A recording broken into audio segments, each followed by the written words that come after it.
Hi all, this is Amalda. Welcome to Zoho Books Malayalam tutorial. ഈ സെഷനിൽ നമ്മൾ ട്രാൻസാക്ഷൻ ലോക്കിംഗ് എന്നുള്ള ഫീച്ചറാണ് നോക്കുന്നത് സോഹോ ബുക്സിൻ്റെ.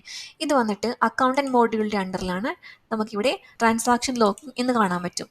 ഈ ഒരു ഫീച്ചർ കൊണ്ട് മീൻ ചെയ്യുന്നത് നമ്മൾക്കിപ്പം ഓഡിറ്റൊക്കെ കഴിഞ്ഞതിന് ശേഷം ആ ഒരു ഫിനാൻഷ്യൽ ഇയറിലെ ഡാറ്റ ആരും പിന്നെ എഡിറ്റ് ചെയ്യാൻ പാടില്ല.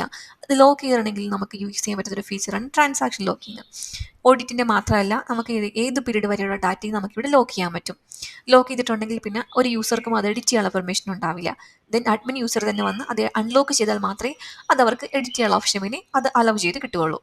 അപ്പോൾ മെയിനായിട്ട് നമ്മൾ യൂസ് ചെയ്യുന്ന ഒരു സിറ്റുവേഷൻ എന്ന് പറയുന്നത് ഈ ഓഡിറ്റിംഗ് ഒക്കെയാണ്. അതുപോലെ തന്നെ നമ്മുടെ ബാങ്കോ ക്യാഷോ ഒക്കെ റീകൺസിൽ ചെയ്ത് ടാലിയാക്കി വെച്ചിട്ടുണ്ട്. പിന്നെ ആരും അത് എഡിറ്റ് ചെയ്തെന്നുണ്ടെങ്കിൽ നമുക്ക് ഈ ഒരു ഫീച്ചർ യൂസ് ചെയ്യാവുന്നതാണ്.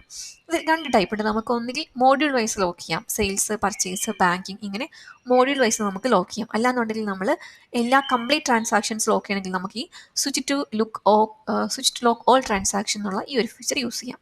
അപ്പോൾ ഞാനിവിടെ കംപ്ലീറ്റ് ട്രാൻസാക്ഷൻസ് ലോക്ക് ചെയ്യാണ്. ഇവിടെ നമ്മൾ ലോക്ക് എന്ന് കൊടുക്കുകയാണ്.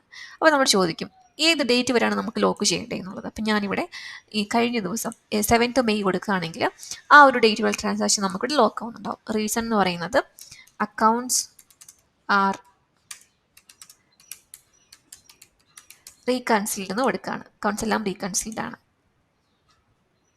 ദെൻ ഇപ്പം നമ്മളൊന്ന് നോക്കുകയാണ് നമുക്കിത് എഡിറ്റ് ചെയ്യാൻ പറ്റുന്നുണ്ടോ. നമ്മൾ ഇൻവോയ്സിൽ പോയിട്ട് അപ്പം നമുക്ക് ഒരു ഇൻവോയ്സ് എഡിറ്റ് ചെയ്യാൻ പറ്റുമെന്ന് ട്രൈ ചെയ്ത് നോക്കാം. ഇപ്പം ഞാൻ കൊടുത്ത ഡേറ്റ് 7th ആണ്. അപ്പം നമുക്ക് ഈ 29th April ഇൻവോയ്സ് ഒന്ന് എഡിറ്റ് ചെയ്യാൻ നോക്കാം.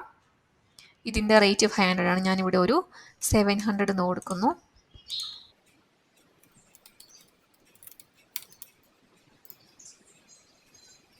നമ്മൾ സേവ് ചെയ്യുന്ന സമയത്ത് കാണിക്കുന്നുണ്ട് transactions before 7/5/2024 have been locked, hence action cannot be performed. ഇപ്പം നമുക്ക് ഒരു ട്രാൻസാക്ഷനും എഡിറ്റ് ചെയ്യാൻ പറ്റില്ല. നമ്മൾ സ്വിച്ച് ലോക്ക് ഓൾ ട്രാൻസാക്ഷൻ കൊടുത്തിട്ടുണ്ടെങ്കിൽ നമുക്ക് ഒരു ഇൻവോയ്സ് ആയിക്കോട്ടെ, ബിൽസ് ആയിക്കോട്ടെ, പേയ്മെൻറ്റ്സ് ആയിക്കോട്ടെ, ഒന്നും നമുക്ക് എഡിറ്റ് ചെയ്യാൻ പറ്റില്ല. അതാണ് ട്രാൻസാക്ഷൻ ലോക്ക് എന്നുള്ള ഫീച്ചറിൻ്റെ ഒരു ബെനിഫിറ്റ് എന്ന് പറയുന്നത്.